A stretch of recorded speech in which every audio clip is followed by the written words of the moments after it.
Hi, friends. I wanted to share an exciting update. The Self-Care Cabaret has a new offering. We're calling it Talkback.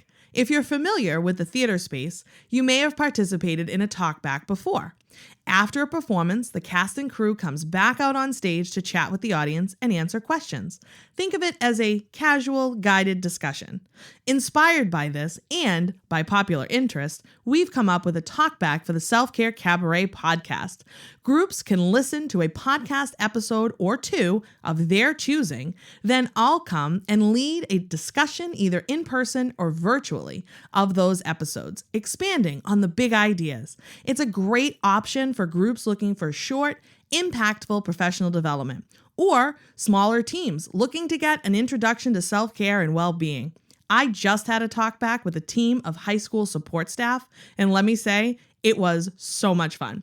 So if you're interested in bringing a talk back to your group or organization, email podcast@drmcselfcare.com. Now, on with the show.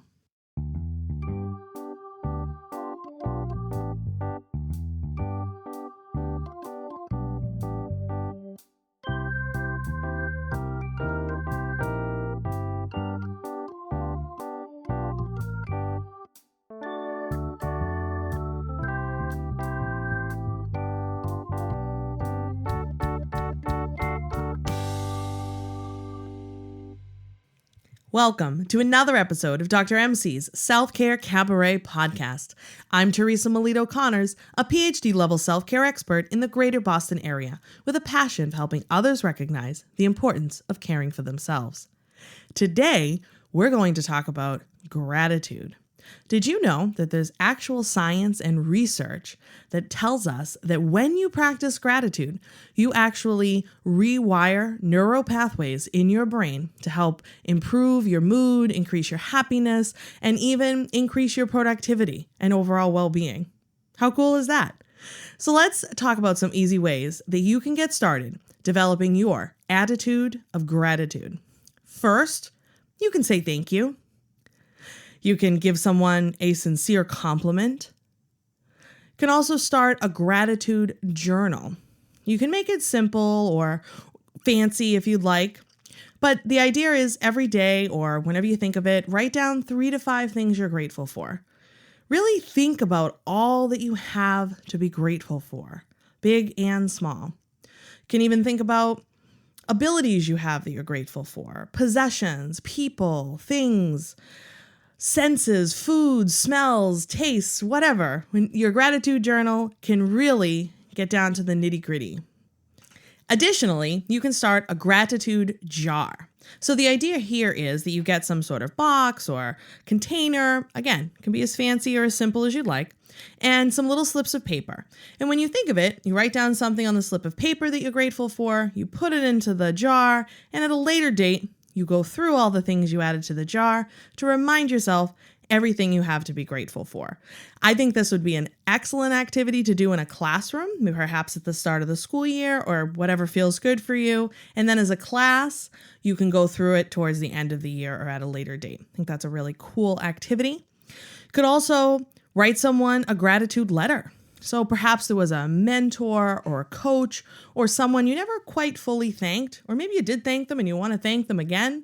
Maybe write them a letter and tell them what they meant to you and how appreciative you are. You can also just get into the habit of when you catch yourself having those ungrateful moments, and let's face it, we all have them, but you can flip that ungrateful thought. So maybe you keep a running inventory, a Google Doc or a note on your phone, 100 things, 50 things, 500 things that you're grateful for. And when you catch yourself in those moments where you're not feeling grateful, pull up your list and see all that you really have to remind yourself how much you have to be grateful for. If you don't like writing, maybe the whole written gratitude thing isn't for you, take pictures of things you're grateful for and maybe document your gratitude that way. Or even just get into a place where as you're moving throughout your day and you're doing little things, you just take seconds to pause at everything that you have, even things as simple as flipping on a light switch. and feeling gratitude for the electricity that comes out. Or when you're getting hot water or you're taking a shower, whatever it is, all those little things that we just tend to take for granted. So throw up some gratitude stop signs for yourself throughout your day to remind yourself to take a pause and practice some gratitude. You really will notice difference when you start to cultivate this practice. Today's guest is Jessica Wilbert. Jessica is a writer, teacher, dancer, and founder of her clothing brand, Glissade, a line of jersey dresses and skirts inspired by dance, but also made for real life. Jessica and I first crossed paths years ago at a series of dance workshops with the Jump Rhythm Jazz Project based in Chicago. And over the years, I've watched her publish her poems, tango dance all around California, and launch her clothing company. How cool is that? I am thrilled to welcome Jessica to the podcast today.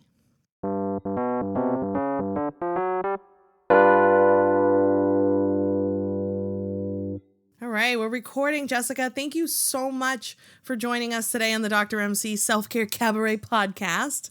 Thank you for having me, Teresa. This is exciting. Do you remember how we met? Do you remember? It was a long time ago. Yeah, we met through the Dance Inn, right? Yeah, it was Jump Rhythm Jazz. Weren't they doing like a 3-day, it was a multi-session like class that we were doing with them. I want to say this was like 2007? 6? Well, let's see. I was in Boston. So I live in California now, but I was living in Boston where I went to go to grad school. And I taught at the Dance Inn while I was in grad school. And that was 2012. Okay, so it was a little bit later. I couldn't remember like when it was. I think I maybe did something then with Jump Rhythm Jazz. I think they had come out and that was maybe like a 1-day thing earlier. And then I had done the thing where I met, I was trying to remember like when it was. I knew it was a long time ago, but yeah, that was it. Awesome. Yeah. Cool. Yeah. So I love to ask my guests this first question. So we're going to dive right in. How do you like to practice self-care?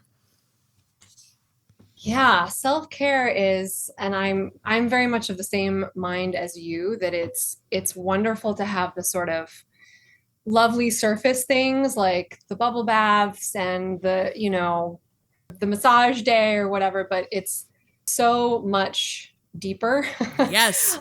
I mean, that stuff is beautiful and important, and I'm not knocking it at all. And it is sometimes like the thing that you need, but self-care for me is, I mean, you've described it this way in your podcast, as kind of like an inside out thing, right? Of like how you are structuring your life and your choices so that it's physical, mental, emotional, spiritual well-being in terms of how you structure your life and your choices. Yeah. And, and then, so philosophically, I'm 100% in agreement with you and, the way that you speak about it. In terms of practically, like, what does it mean to me to, live a life with good self-care? I sat down and I was like, all right, well, what are the things?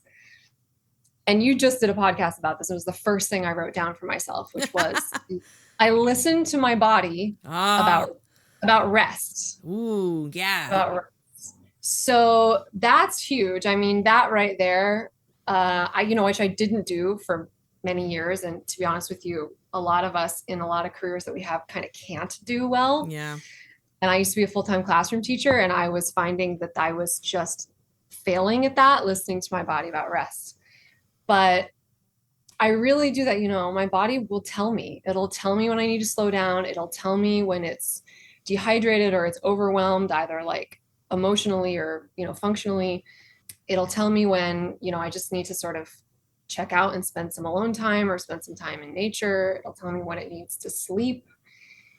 And frankly, like, I still have moments where I super judge myself about that, because I think, it's like, I'm very alert to the messages now. I'm like, okay, body, you're telling me you need to slow down or rest, but there's still a voice that's like, yeah, but now you're not productive at all.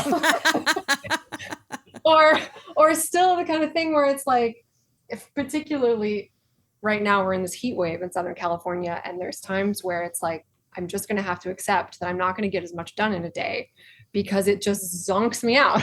Yeah. But so I sort of like, I listen to that voice and I'm like, okay, hi voice. Yes, there you are, telling me that I'm not going to be productive or as productive. And I just sort of have this thing where I learn to kind of like balance knowing where there are going to be times where I need to sort of focus on action. And there are also going to be times where I need to focus on rest, and allow that they're both are going to have to be there. And there's still going to be this cultural thing where it's like, you're not allowed to rest. But we are, and we should be. And sometimes you just have to be like stubbornly like, nope, this is what it says. I need to rest. Yeah. Beautifully With rest, put. for me, it's like, that's how I get sick. If I go too long and I push too much for too long, for too many days or too many weeks or whatever. And that's when I get sick, if I'm not resting. So yeah, that's a big one. 100%. Yeah. Another big one for me, and I know that because you and I share this as well, is to move my body with joy. Yay. And again, whatever that looks like, that looks different for different ones of us, right? For me, I love to dance. I know that when I can sort of reliably connect back into my body, also into my joy, also into present moment, if I put music on, and, sometimes it's like directed practicing, and sometimes it's just, what music am I feeling today and what's going to come out, and just, free form.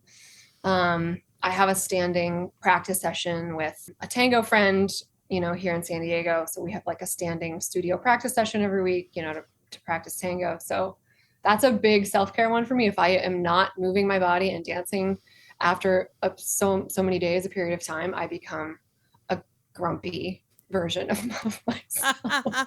100%. I'm always promoting 5-minute dance parties, because sometimes that's like all it takes. Just like whatever song you're vibing on, and just like rock it out.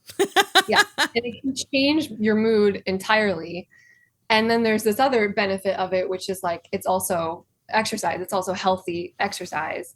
And like, I'm, a proponent of whatever exercise, people want to do. But to me, there's like an extra quality in the exercise when you are very present with it and you're really enjoying it. It's different for me than like, I just sort of slogged through 30 minutes on the treadmill while I looked at on my iPad kind of thing. It's like, that's better than nothing.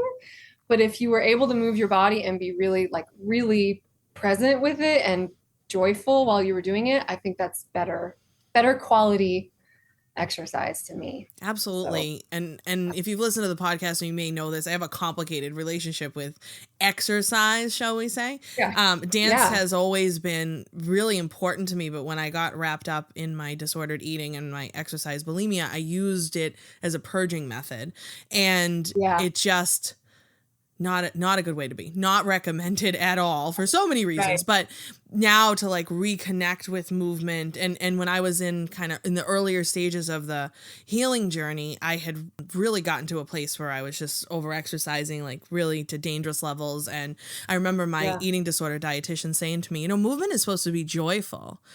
And I remember like that stunned me in that moment where I was like, what? I was like, none of this has been joyful. And then thinking was like, oh, but wait, movement actually used to be different for me. And we need to get back to that place. And finding my way back to that place was, quite a journey that we don't have to talk about tonight. But just you saying that, like, it's so important. Like, if you don't want to get on a treadmill, don't. Like, I don't actually think there's any sense in doing it if it's not going to make you happy. Like, what's the point? Figure out, though, what it is. Like, tango may also not make you happy. Sure, you don't have to do that. But there is some movement that will either connect you maybe back to your childhood or just teach you something new that you never knew you could do, and that now you're really interested in doing. Or maybe it's just a walk around the block. Like, whatever it is, it has to feel good, or there's kind of no point in doing it. 100%. That's your story is so powerful in that way, because, we can take anything that's supposed to be good for us, right? And turn it into something that's not joyful, or it's not healthy, or it's not serving us, or it's not caring for our body. And, moving through that awareness and that healing journey to get to that place of actually like that aha of, wait, what is joy? What's joyful movement for me? I think I hope everybody asks themselves that question and figures out what it is and starts to, build it into their life more and more, because it's such a huge self-care piece for sure. Yeah. That's awesome. And you've touched upon a few things like, society doesn't make this easy for us to, No. you have those voices, and then there's hustle culture, and there's this, and now there's this whole quiet quitting thing that if you're not doing 150%, you're apparently quitting, or I don't know. It's this whole thing. Yeah. And it's crazy. So you kind of touched upon a little bit, like when you can make that shift, it's kind of rebellious, right? Like it's a little bit like you're going against the grain. Yeah. It's funny because when I sat down, it was yesterday or the day before, just kind of like put some of my thoughts to paper before our conversation.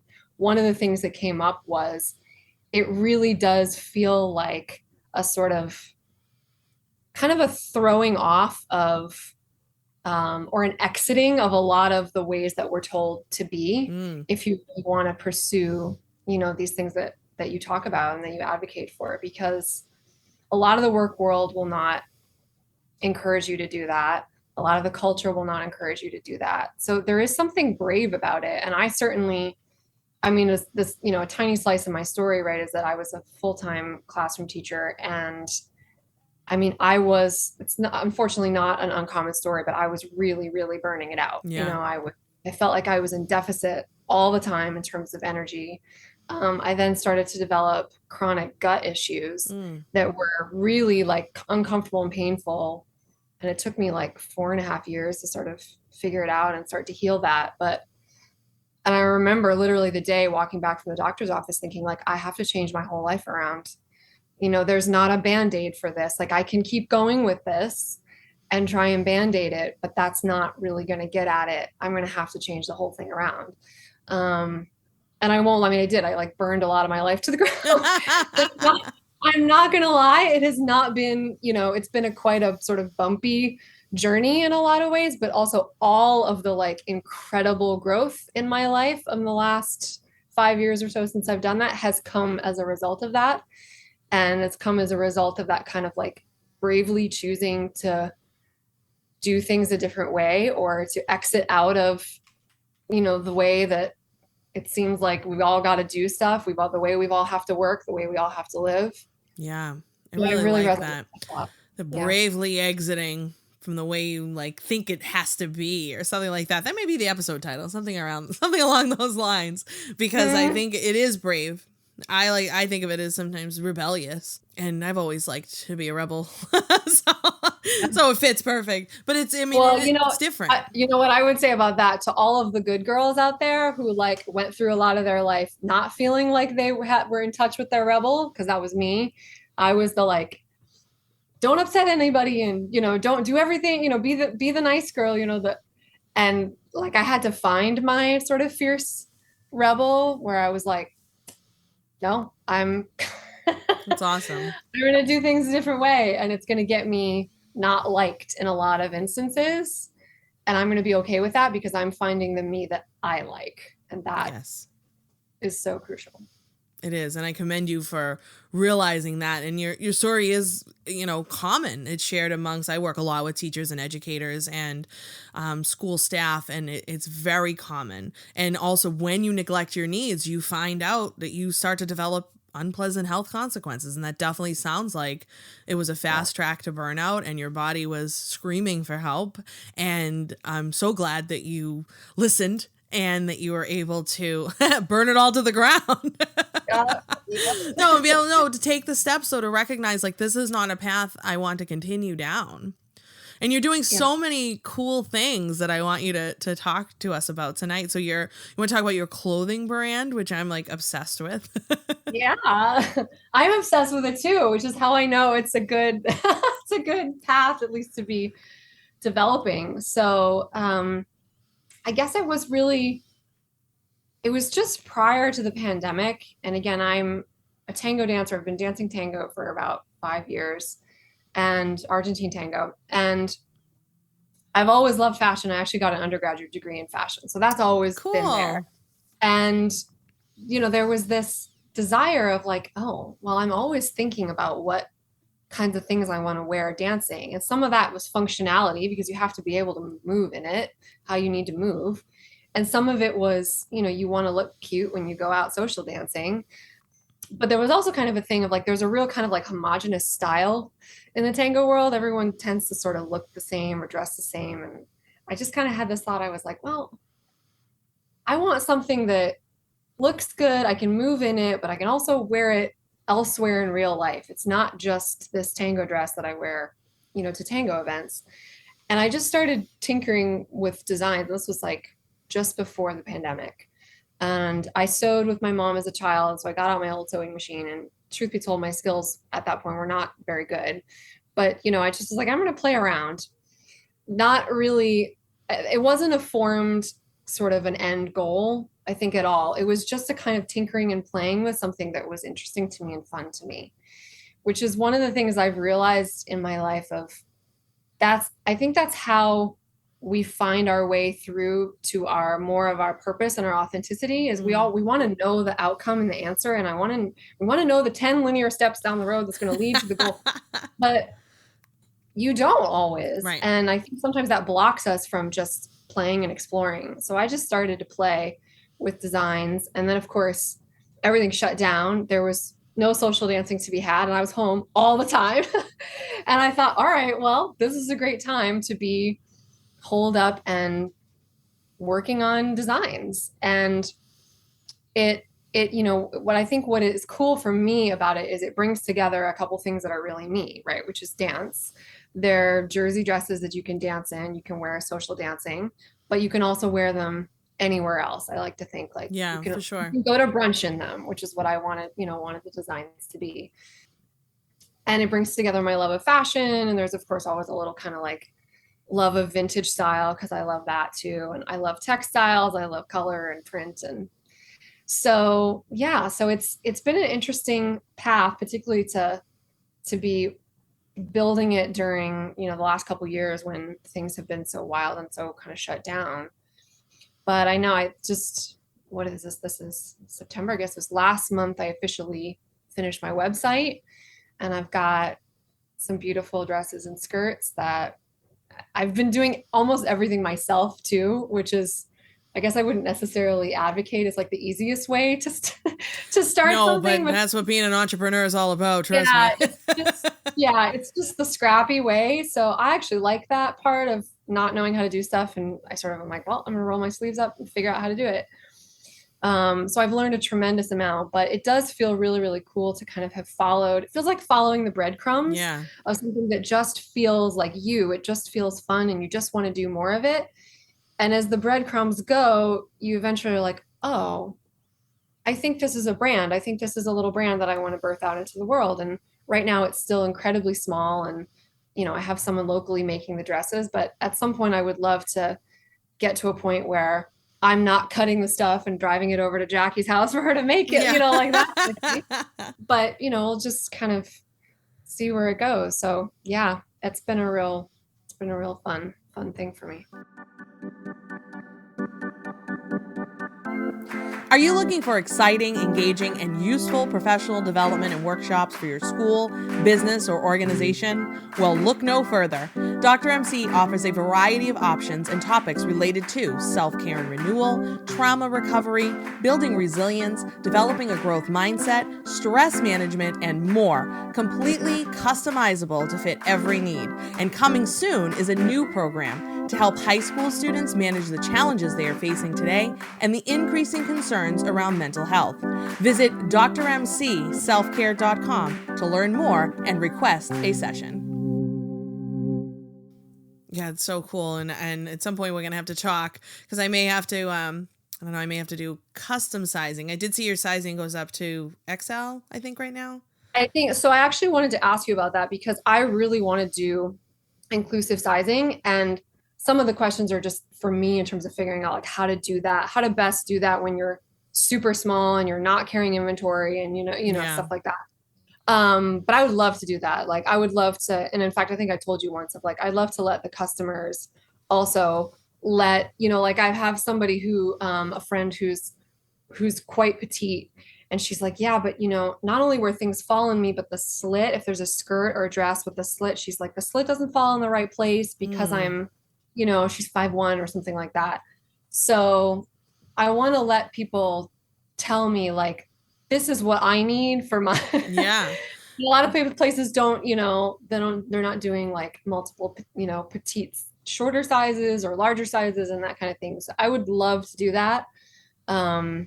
Yeah. Beautiful. Yeah, we can talk off the podcast about that, I know. because I'd love to share. And I would, I Yeah. mean, truthfully, I'd love to own one of your dresses. I think they're beautiful, and the vintage kind of style that you are drawn to is also something that I'm drawn to. And like when I see your patterns, I'm just like, oh my god! I think you made a dress the other day out of a tablecloth. I'm like, how cool is she?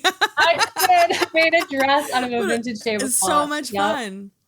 Yeah. So much fun. So, and another cool part of it that I love is that, so the brand name is Glissade, which if you have a dance background, you may recognize as a step in ballet, but I liked that it had this kind of gliding quality, right, to the name, and all the dresses have names that are dance references. Which is very not cool. Not all referencing ballet or any one style of dance, but I wanted the names to reference, so I have a dress named the Agnes, and it's named after Agnes de Mille, right? Or, I have some that are named after like, a tango step, so I love that part too, because I think anybody who, even if you're not a dancer, if you have an affinity and a love of dance as an art form, there you can connect to that. Definitely. It has a whole vibe, and it's been really cool to watch you kind of grow this, and I'm excited to see where it goes, for sure. And another really awesome thing, and when did you publish your poems, your 2 books? That was around the pandemic, wasn't it? Yeah, it was what are we in now? Okay. I don't even know. 2022, September, I think. And the time of the pandemic has been so strange in terms of feeling like eons, but also like no time. I don't even know what time feels like anymore. But yeah, so the origin of, I've always loved writing. So that I can, again, trace that back to when I was very, very young. But I hadn't really been writing poetry as an adult. And then there was something several years ago called the 100-Day Project, which is this sort of online community of people, any kind of creative endeavor.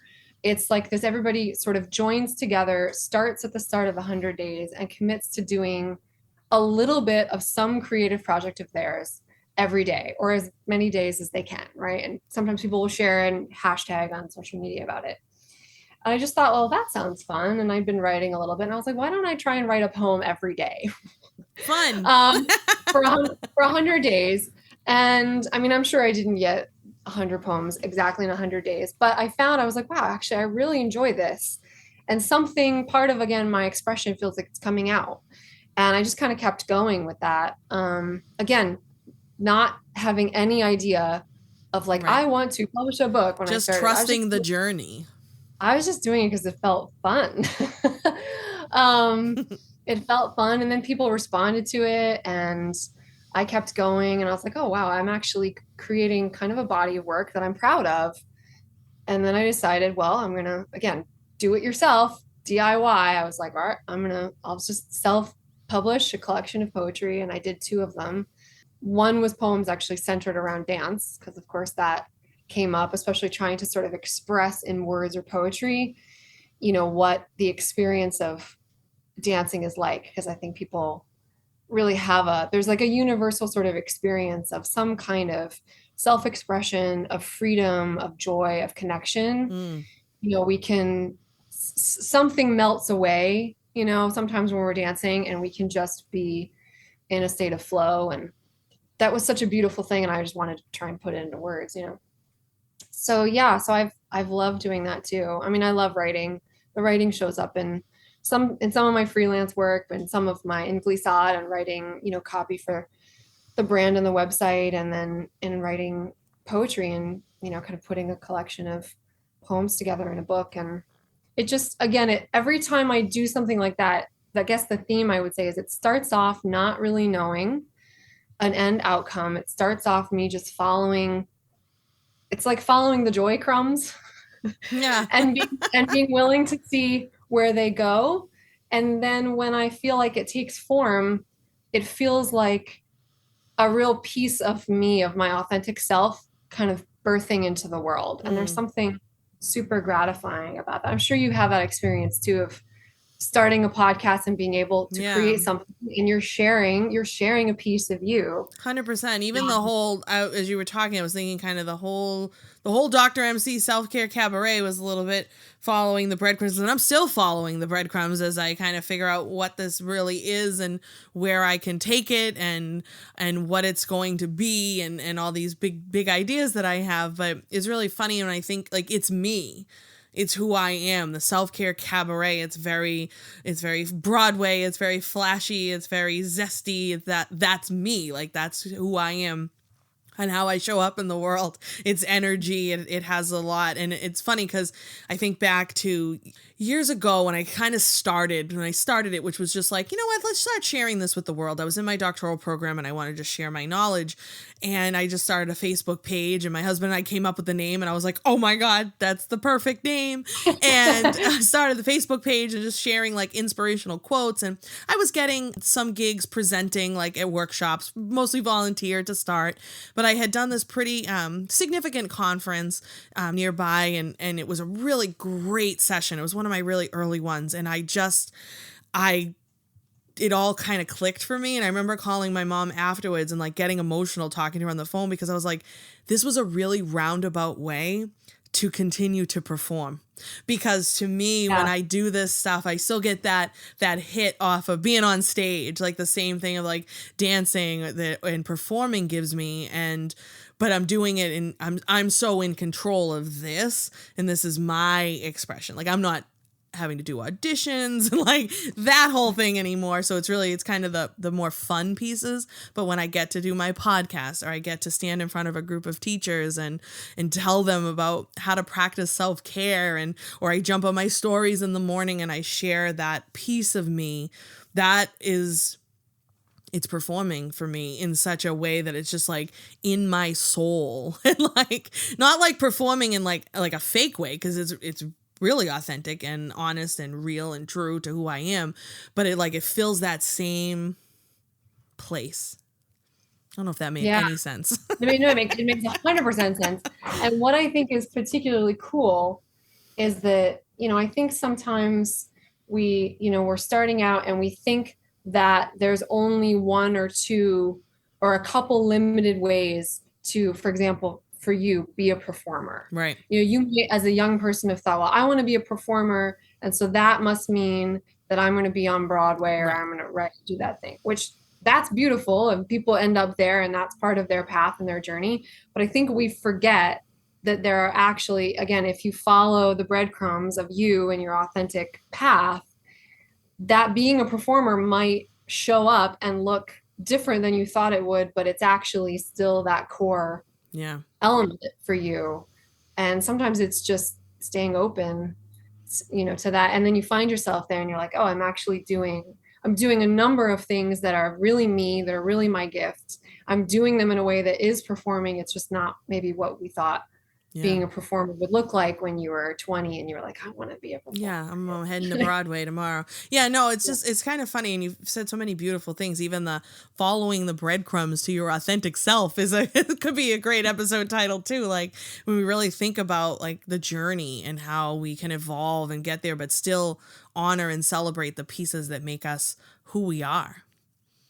Yeah. The older I get, I'm celebrating a birthday this month, and happy birthday. The older I get and the more I sort of uncover, it's like a rediscovery, uncovering of who I really am, the more I feel like that's sort of the point. It's like one of the points of being here is like, what is that essence? It feels like a flavor and essence, and it's totally unique. Like, yours is you, and it's different than anybody else's, and it's different than mine. It's different than than the next person's. But I have this sense of like, there's something in us that is dying to be that and express that. Yeah.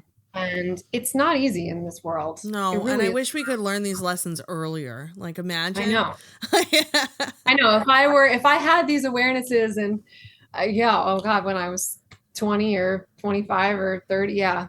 I mean, it took me I feel like in some ways, like my path was like slow and winding, but again, the point is not to judge the path and how it went or how fast it went. I think the point is being on the path, because there are some people I think who just never, it's like they never even start on the path with the breadcrumbs. Yeah. And they're just, they end up in one place, and maybe it's not. And, again, you talked about this, like, if the dis-ease that can settle in if we're not taking care of ourselves in all ways, inside out ways, which again requires a lot of rebelliousness and bravery. And if we're not sort of following those breadcrumbs to figure out, like, how can I really truly express me into this world so that it impacts other people, it impacts the world, it brings joy and satisfaction to me. Like, I think that's why we're here. I think so. I would 100% agree with that. I'm wondering if you would be willing to share one of your poems with us. I will. And I went digging in my Evernote file, which if I didn't have Evernote, all of my creative life would be a complete disorganized mess. All right, there's a plug for Evernote. Maybe they'll sponsor the podcast. Hey, Evernote, sponsor Teresa's podcast. But yeah, so I picked one, and knowing you, we live totally separately, and it's not like we've been in person in life friends, but knowing you and your work enough, I was like, okay, I think this resonates with your work and the things that you teach on, and hopefully what, your podcast is all about. So this is called The Slow Life. I want so much these days to be slow. I want no part of this life of rushing.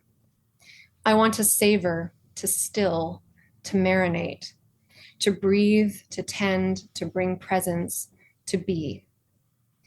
For years I raced.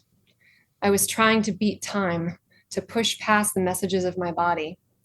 And my body finally said, no.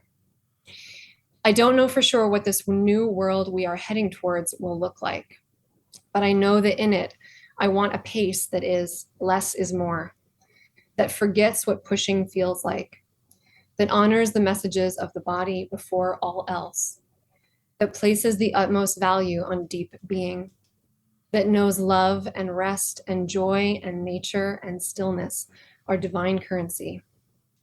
Creation and presence, those will be my superpowers. My goodness, that's beautiful. Thank you for sharing that. Letting me read. Yeah, I felt myself getting a little emotional there for a second. I mean, it's funny, like, I wrote it, but sometimes that happens to me. I go back and I read, and it's like, I don't know, whatever is moving through me is something, and I'm like, yeah, I feel this. It's almost like whatever I go through. I mean, I often tell people in my life of, like, writing tends to be one of the ways that I sort of process what I'm experiencing and what I'm going through, and the ways that I am learning and struggling and suffering and growing. So, yeah. Beautiful. Thank you so much. And I have to say, like, you've given so many beautiful little nuggets of information, and I just think it's so cool how it appears you're really, like, following your dreams and listening to your body and listening to your heart and letting it guide you towards all those little breadcrumbs. And I'm wondering, if there's somebody listening to this who might be like, oh, I have a dream. I wish I was doing X, or I wish I, could do that. Is there any advice for fellow dreamers out there on how they could get started?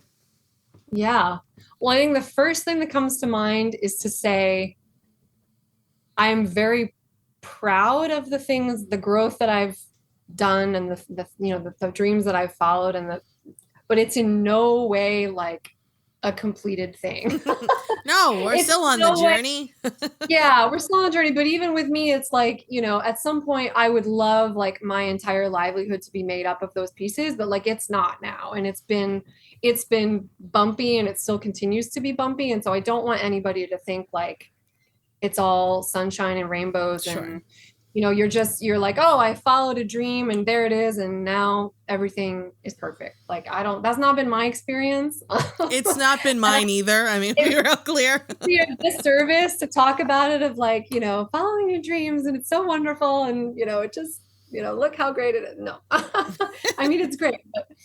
But that being said, I think I would say, I mean, we talked about it a little bit. I would say, don't be afraid to follow the impulses, which are like the tugs of your heart or the things that just feel fun or the thing that's like, it's just kind of calling you in some way without knowing where it's going to go and without having an answer of like, I know that this is my dream and I know exactly where I want to go to. And I think being able to, again, listen, I mean, this is listening to body, but also intuition and again, your heart, right?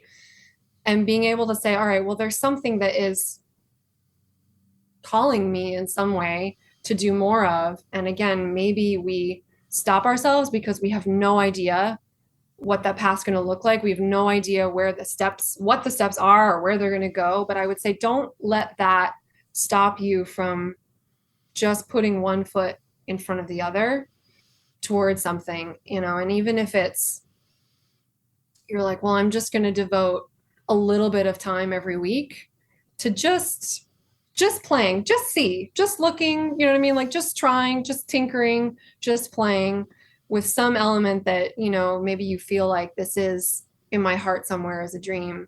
And I guess that's one piece of advice I would certainly give of like, just start. Don't worry about the fact that you don't know what you're doing or you don't know where it's going or you don't know what's next. I think that's really solid advice. Yeah.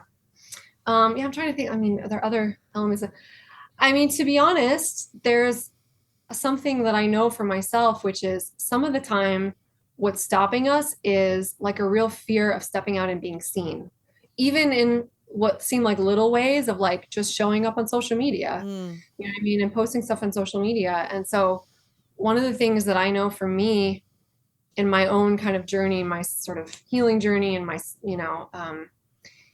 was doing shadow work around like what comes up, like what is really squirmy and uncomfortable when I think about even this, getting on a podcast and talking about it, or even just, social media is a great like kind of mini playground for that because, some people are showing up on social media and they look like they have it all together in this super glossy life, but you can feel the difference when somebody shows up and is really authentic.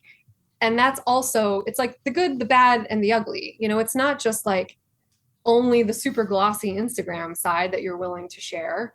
And so some of that for me was kind of exploring what came up, where it was like, what in me feels afraid of being seen or afraid of my light or afraid of success or, we all have we all have that. It's all mixed in there for all of us. And rather than ignoring that, I've actually kind of like getting curious about that and befriending that in the process. Cause I'm pretty sure that anybody who starts something new, something that, a dream of theirs and pursues it encounters that. Absolutely. At some point. Yeah. Awesome. Another great piece of advice. Thank you. And it's so funny too, like when you were talking about, not knowing where it goes, reminds me of one of my all-time favorite quotes by Martin Luther King Jr. It's you don't have to see, just take the first step in faith. You don't have to see the whole staircase, just take the first step. And sometimes just taking that first step is so cool to see where it does lead. And you won't see the whole staircase, and that's totally fine. Yeah. Awesome. And I also think maybe sometimes we underestimate the bravery required, even just do the step. Sometimes it's like the first step is the hardest, or sometimes you're like, I'm partway up this thing and I can't even. I still can't see where I'm going. Where I'm going, like like the bravery required. So I think, we should give ourselves some grace and some credit for that. If you're if you're gonna get on that staircase, like it's half the battle. It's half the battle. And I think a podcast like yours and your work is so tremendously helpful, like for all the great resources out there that I think are in the sort of self-healing and self-care and personal growth space, which is not gloss over the messy middle, right? Brene Brown has this great phrase about the messy middle. And it's like, most of it is the messy middle. Yeah. it's not the sort of pretty bow on the end, but I think we need people telling their stories about the messy middle parts and taking that first step on the staircase or being on the staircase and just being like, I am alone and I don't know what I'm doing, right? Just like how hard that feels. Yeah. Awesome. You've given us so much. Thank you for your time. And I want to make sure you tell us, like, where can folks find you if they're interested in checking you out on social media or your website and all that good stuff. You actually have one of the most beautifully cultivated Instagram feeds ever. Like, Oh, I look at your Instagram feed and I'm like, why is it so pretty? And like, no, I'm pretty sure that like nobody notices that. And I kind of just do it because I love art and color and I like oh to. no, I think it's so stunning. It's beautiful. You Thanks. cultivated it so nicely. Thank you. That's very sweet of you. Okay, so I appreciate the ask. So just I guess kind of me and my writing and me sharing me is at jessica.ann.wilbert on Instagram. I also have a website. I actually joined my sort of professional like writing and teaching onto just one site. There's sort of two doors you can go into, and that's jessicaannwilbert.com. My brand, Glissade, is at shopglissade.com or shopglissade on Instagram. Awesome. We'll make sure that those handles and your websites are linked in the episode notes for folks. But thank you so much for your time. You've given us so much to think about and so many beautiful things to just, I don't know, to marinate on. Oh, thank you. I appreciate it. I knew going in, I was like, I know Teresa and I are kindred spirits on a lot of these kinds of these philosophies. I was like, I know we're gonna nerd out. And we didn't even get into our shared love of Gene Kelly. Like, we didn't even go there. We did. We gotta talk about Gene Kelly. Oh man, that's my true. favorite. Yep. Anyway, we'll do that next time. So thank you so much for your time. Thank you, Teresa.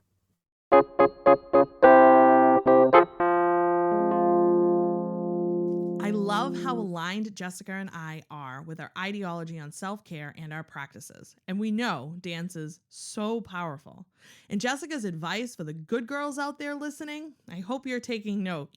And staying open to the journey and following the breadcrumbs is such beautiful words of wisdom. As they say, trust the process. Listening to Jessica also reminded me of one of my favorite Carl Jung quotes about the shadow self. Everyone carries a shadow, and the less it is embodied in the individual's conscious life, the blacker and denser it is. If an inferiority is conscious, one always has a chance to correct it. Love that. Such important work. And I will definitely take Jessica up on her offer to create a dress for me someday. Can't wait for that. But thanks for listening to this episode. Remember to subscribe and rate this podcast on your preferred player. The ratings help us grow and share the message of self-care. If you have comments, suggestions, or questions, reach out directly by emailing podcast@drmcselfcare.com. And come join the cast party at Dr. MC's Self-Care Cabaret on Facebook and Instagram at Dr. MC Self-Care. That's DRMC Self-Care. Or on my website, drmcselfcare.com. Be sure to like, subscribe, and love me across all my social media platforms for the most up-to-date information on self-care. See you next time. Stay well and do good.